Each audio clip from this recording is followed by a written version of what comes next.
Se me ocurre, a propósito de esta disertación que traemos,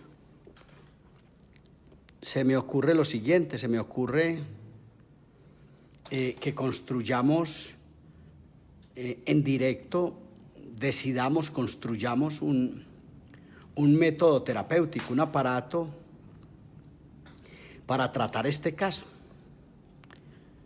Un caso en un escalón mesial, en un plano terminal recto, perdón, veamos a ver, no especulemos todavía. En un plano terminal recto, con un insignificante escalón mesial, mejor, por este cóndilo, y con un plano terminal recto, muy ideal por este lado,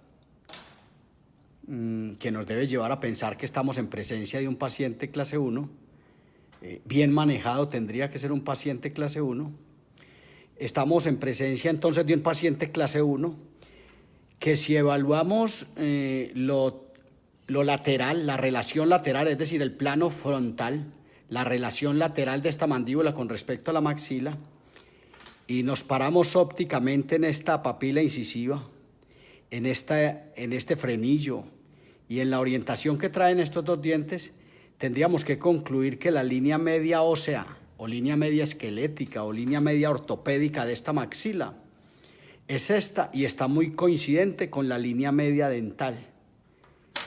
Seguramente si no hubiéramos tenido esta dificultad, de pronto hasta nos encontrábamos aquí la sínfisis mandibular, y en la sínfisis mandibular podríamos concluir que las líneas medias, que la línea media ósea, es decir, la línea media esquelética, el centro de la mandíbula, está coincidente con la línea media dental, y por consiguiente estamos frente a un paciente que en torno al plano frontal no tiene ninguna desviación funcional de la línea media esquelética u ósea u ortopédica de un lado al otro, está coincidente.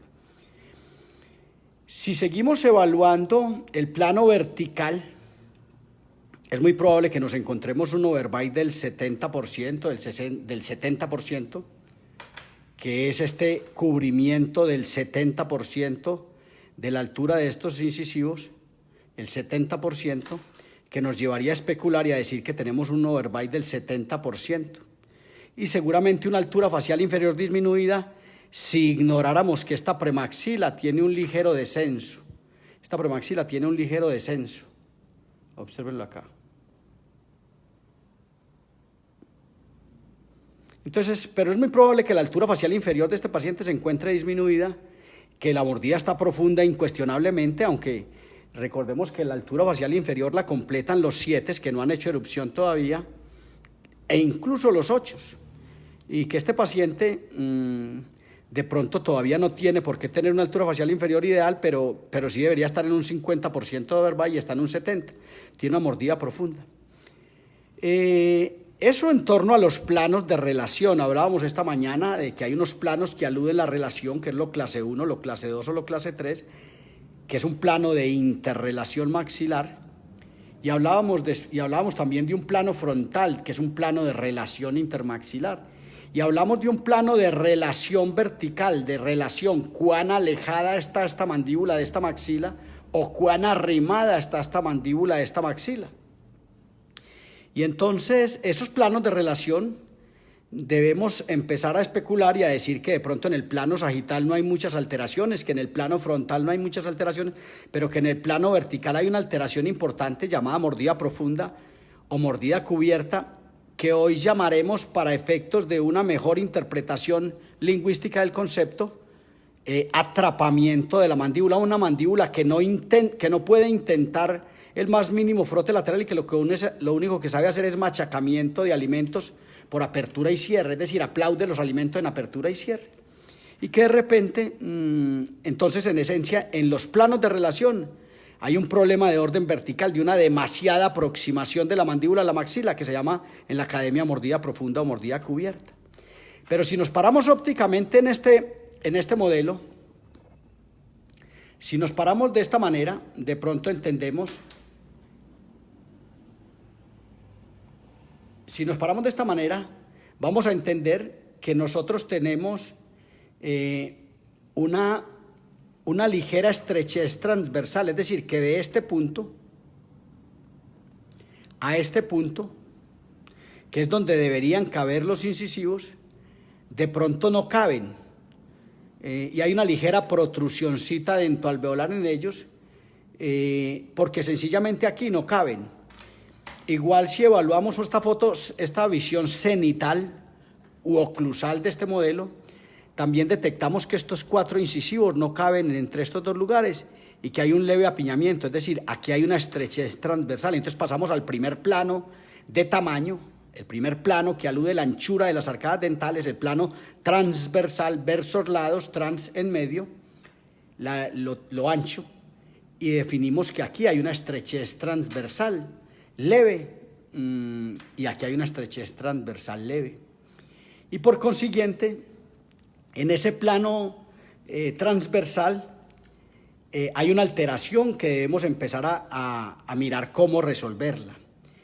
El largo de las arcadas dentales, es posible el largor de las arcadas dentales, el largo anteroposterior, ya no la relación anteroposterior de la que estamos hablando, no la relación clase 2, clase 3 o clase 1, sino el largo de las arcadas dentales. Es posible que aquí con esta caries haya habido una ligera migración, despreciable pensaría yo, más aún que tenemos un espacio diferencial, un espacio de recambio, y por consiguiente el largo sagital de las arcadas dentales, tanto en la mandíbula como en la maxila, está muy bien. Entonces, en esa medida lo que corresponde es inventar un aparato que resuelva cada una de estas situaciones. Hablábamos esta mañana acerca del plano vertical, de cómo resolver los problemas de orden vertical, y definíamos cómo echar a andar, hacer crecer estos posteroinferiores, que son los que necesitamos hacer crecer para que la mandíbula se aleje de la maxila. En la medida en que estos posteroinferiores egresen, salgan, crezcan en sentido vertical, en la medida en que estos posteroinferiores salgan, la mandíbula se va a poder alejar, el cuerpo mandibular se va a poder alejar, es decir, se va a aumentar la dimensión vertical. Y cuando esos dientes posteroinferiores egresen, en la medida en que egresen, esto se va a descubrir acá. Atiéndame esto, que esto es geometría proyectiva, esa que no entendemos todavía. Entonces, en la medida en que esos posteriores crezca alveolarmente, en la medida en que este hueso alveolar crezca, mediante algún estímulo que le hagamos, estos dientes esta mandíbula se va a ir desatrapando, va a ir desarrimándose, va a ir saliéndose, va a ir desatrapándose. Esto es lo que necesitamos. ¿A base de qué? De que logremos hacer crecer esos posteroinferiores, que no es difícil apreciar ahora. De repente válgase de hacer dibujos sobre su celular con cualquier lápiz videograph y entender la curva que tiene el modelo inferior para entender dónde es que está el problema y qué es lo que necesitamos hacer crecer. Pero yo hoy voy a construir un gancho en presencia de ustedes, un gancho para resolver el problema. Uno de los problemas que tiene el paciente, que se llama estrechez transversal en el sector anterior. ¿Y por qué en el sector anterior?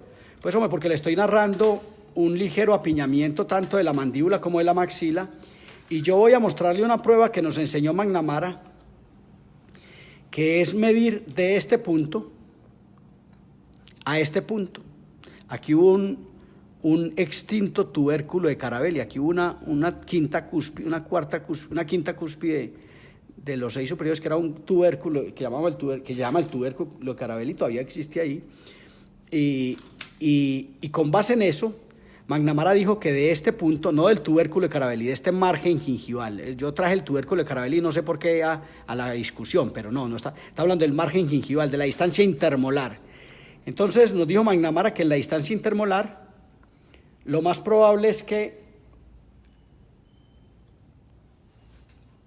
tuviéramos una distancia intermolar de 34 milímetros. Dice McNamara que es lo ideal.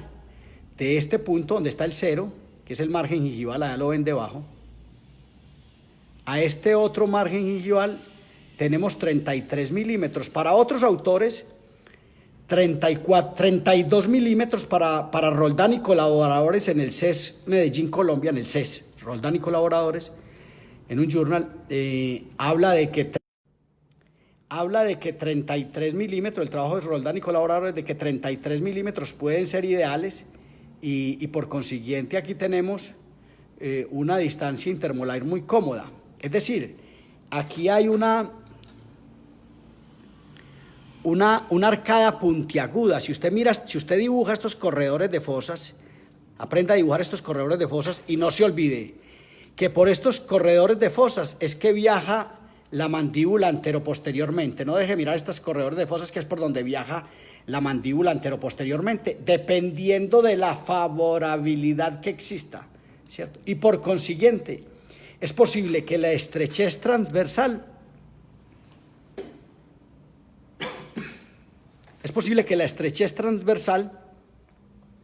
nos muestre que aquí nos aprecie una mandíbula estar atrás. Por consiguiente, sería bueno pensar en desarrollar esto, de repente hacer unos estímulos por acá, hacer unos estímulos transversales, no a distancia intermolar, sino el sector anterior.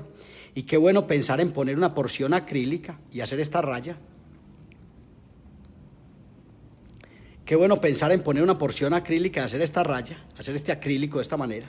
Pensar en planear un acrílico, hacer una línea perpendicular a esta curva, lo que quiere decir que no es perpendicular, sino que es una línea radio, hacer un radio a esta curva y hacer esta línea tipo radio a esta curva y hacer esta otra línea tipo radio también a esta gran curva, hacer una línea radio, esto.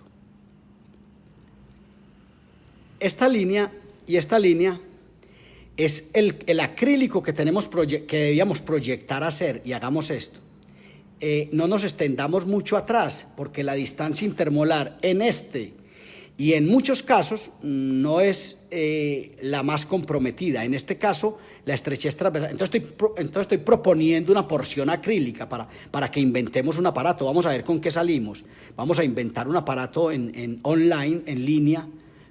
Vamos a pensar y vamos a decidir qué aparato hacemos aquí. Entonces estoy decidiendo una porción acrílica que debería ponerse acá, que si de pronto es monomaxilar, si de pronto decidimos un aparato monomaxilar, porque podríamos definirlo bimaxilar, pues tendríamos que amarrarla seguramente con 2 ganchos de Adams en estos caninos, que es donde más estrecha está, y de pronto tenerla amarrada justo en ese sector anterior.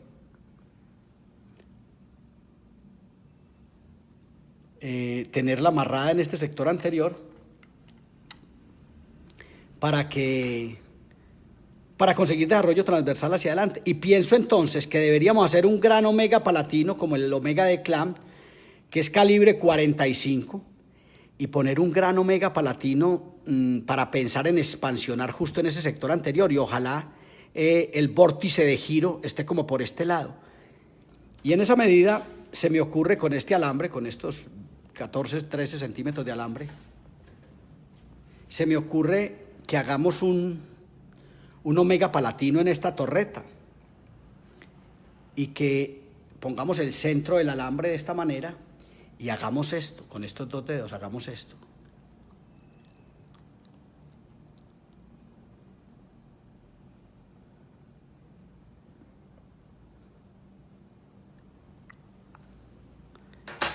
Hagamos un omega, recordemos que la mesa es un instrumento de trabajo, ¿cierto? Hagamos un aparato parecido a este. Hagamos un aparato parecido a este y acentuemos más esta curva. A pesar de que la hice en la parte más pequeña de la torre, tendría que bajarme a este punto, pero en este punto podría quebrarlo. Entonces voy a usar una pinza acanalada. Voy a usar una pinza acanalada para hacer esto, para darle más curva, darle mayor curva. Esto tiene que estar, si esto tiene un eje imaginario, esta pinza, esto lo digo todos los días porque me parece que es donde más fallamos.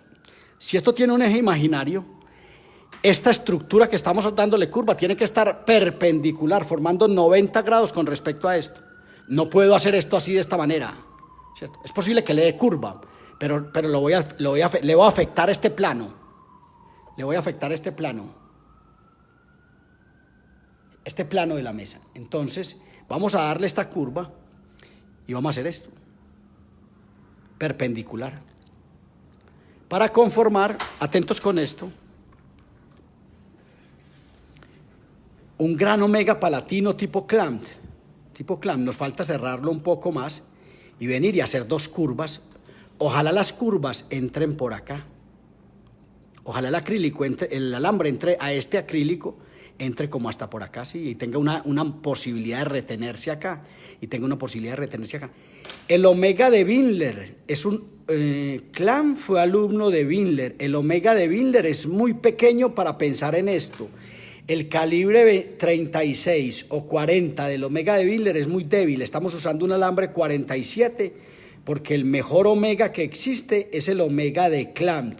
Es un omega que le da consistencia a un aparato que seguramente son dos porciones acrílico, aunque es posible que las unamos por un tornillo porque apenas estamos construyendo. En síntesis, estamos resolviendo solo un problema transversal de la maxila y de pronto de la mandíbula. Estamos bregando a buscar un aparato que le dé amplitud aquí, donde está la estrechez. Y ante todo, que piensen desarrollar transversalmente y hacia adelante, no desarrollar transversalmente y hacia atrás como hemos venido haciendo en los últimos 100 años. En los últimos 100 años la ortopedia ancla la mandíbula mediante un avance, la ancla con un arco vestibular aquí, y el arco vestibular quiere llevarse esto más atrás. Recuerde que dijo McNamara en el 81 en un gran trabajo que el 98%, que es un gran porcentaje, de los pacientes clase 2 tienen el maxilar atrasado, tienen el punto atrasado, es decir, que casi siempre partimos de un punto, de una discusión irreal, tenemos un punto de partida alterado ya. Entonces, bueno, vamos a hacer este omega y vamos a construirlo de este tamaño para darle la elasticidad que requiere un omega, que requiere un aparato, ¿cierto? Un omega que mide el largo de la falange distal de mi dedo pulgar, ¿cierto? O sea, un arco largo que va a empezar, atentos con esto, va a empezar en la parte distal del primer molar deciduo, del primer molar permanente, atentos. Cuidado con esos lapsus brutus míos que son muchos, tengan cuidado con ellos. Y vamos entonces a hacer unas curvas, en este punto a la altura de los caninos, vamos a hacer estas dos curvas. Estas dos curvas se van a hacer de esta manera en la parte alta de una pinza. En la parte alta de una pinza vamos a hacer esto en 45 grados con respecto a esto. Miren cómo está la pinza perpendicular al plano de la estructura que estamos trabajando, pero mire cómo le doy 45 grados. Mire cómo le doy 45 grados a la pinza para hacer esta curva. Entonces vengo y hago esta curva. Y vengo y la pongo otra vez perpendicular, pero la acentúo, le doy 45 grados y le hago esto. Es decir, estoy haciendo dos dobleces en la parte honda de la pinza para darle alguna elasticidad.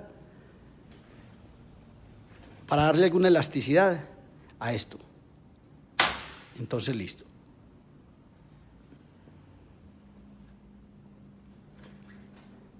Entonces, observen que con respecto a esto, a este plano, tengo 45 grados acá y 45 grados acá. De hecho, aquí me falta un poquito para los 45 grados. Voy a tratar de dárselo. Esto. Aquí estamos construyendo un omega de la altura de los primeros molares, de lo distal de los primeros molares permanentes, a los caninos, aunque este me está quedando corto por alguna razón, pero veamos a ver si al cerrarlo, que hay que cerrarlo un poco más, veamos a ver si al cerrarlo nos mejora un poco. Hay que darle un poquito más de curva, está muy abierto.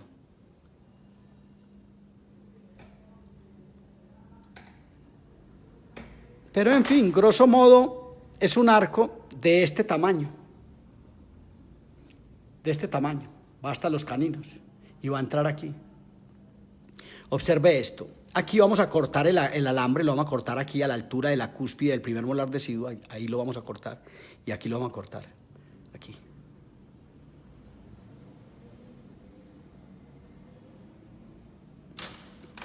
Pero antes de cortarlo, vamos a hacerle un doblez de 90 grados.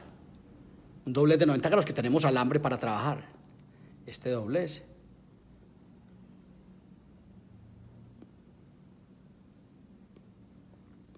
Y este doblez.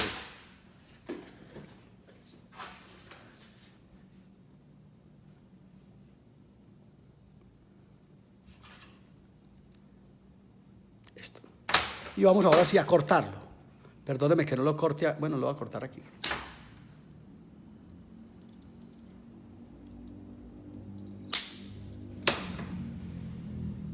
Una vez tenemos esto, observen esto por favor. Una vez tenemos esto, a los 6,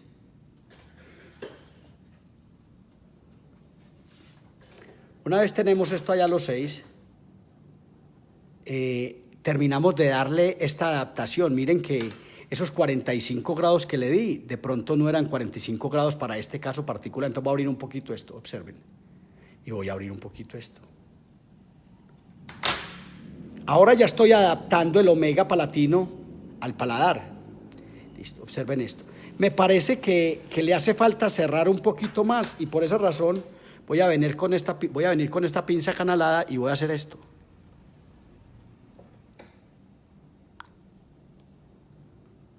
Estamos construyendo un aparato, estamos inventando un aparato. Yo quiero que ustedes vean, aunque la fotografía a veces no tiene tercera dimensión, vean una desadaptación que no sé cómo mostrarles, que tengo aquí abajo. Aquí hay una separación del alambre, aquí. Esa separación se arregla de esta manera, présteme atención. Estamos trabajando sobre este plano, observe esto. Esa separación se arregla de esta manera, pero primero va a acentuar este doblez que le falta un poquito. Esa separación se puede arreglar, se puede arrimar más, es decir, para arrimar esto allá, tengo que hacer este doblez, obsérvelo aquí. Este doblez. Este doblez lo voy a hacer así, de esta manera. Observe esto, por favor. Este doblecito y este doblecito, que son dos doblecitos. Mire lo que pasó en el alambre, por favor, mire esto. Mire lo que le hice. Esto, aunque no se ve en la cámara y no se veía en la cámara, ya ahora sí lo arrimé allá. No porque yo lo tenga que arrimar, de hecho ahora cuando lo vaya a pegar, lástima este modelito, que estuvo muy mal vaciado, pero de hecho cuando lo va a pegar así de separado incluso, lo va a pegar así de separado, no lo va a pegar arrimado al modelo, no lo va a arrimar al modelo, lo va a pegar de esta manera, lo va a pegar un poquito separado, incluso dependiendo las condiciones de orden vertical, porque es posible que este acrílico quede apoyado sobre estas caras oclusales, de pronto este aparato tendrá que alejársele de esto, después de hecho el clínico de pronto tendrá que pararse. El clínico de pronto tendrá que, el lente está aquí, tendrá que arrimarse y apretar aquí. Después de hecho el aparato, para alejarlo más, para que la lengua en este espacio que se llama el espacio de donde, aquí es donde la lengua está separada, hay un espacio, un vacío, aquí hay un espacio que se llama el espacio de donde se origina la onda peristáltica, algo así parecido a... Lo voy a mostrar por este lado a propósito. La lengua no está en contacto acá, sino que está separada. Aquí hay un espacio, el espacio de donde, que es el espacio donde se origina la onda peristáltica, donde se envía la onda peristáltica, donde se origina la onda peristáltica. Entonces, de pronto va a haber que separarlo ahí. Después conversaremos un poco más de eso o en mis reuniones en Latinoamérica iremos a conversar de ello. Entonces, vamos construyendo este aparato. Me parece que falta abrir un poquito esto. Ya le voy a explicar por qué esto.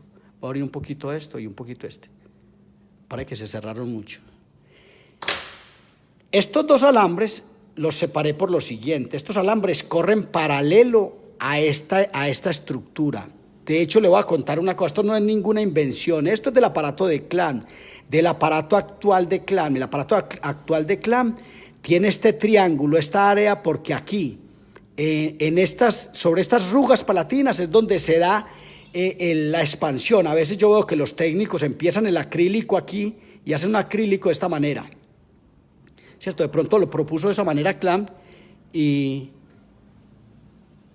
no es la manera. Entonces, finalmente, esto tiene que hacerse, el acrílico es de esta manera. Ahí es donde necesita este omega abrir estas porciones de acrílico, que seguramente tendrán plano de mordida posterior, acrílico interoclusal, porque seguramente no pueden dejar descender estos posteriores.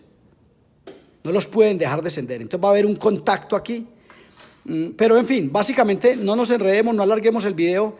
Esto es con este es el omega palatino de un aparato que estamos inventando. Vamos a ver con qué terminamos. Vamos a ver en qué aparato bimaxilar o monomaxilar terminamos. Esto es el desarrollo. Le presento entonces el omega palatino calibre 45, rígido, sólido, que le da consistencia a un aparato que estamos inventando. Muchas gracias.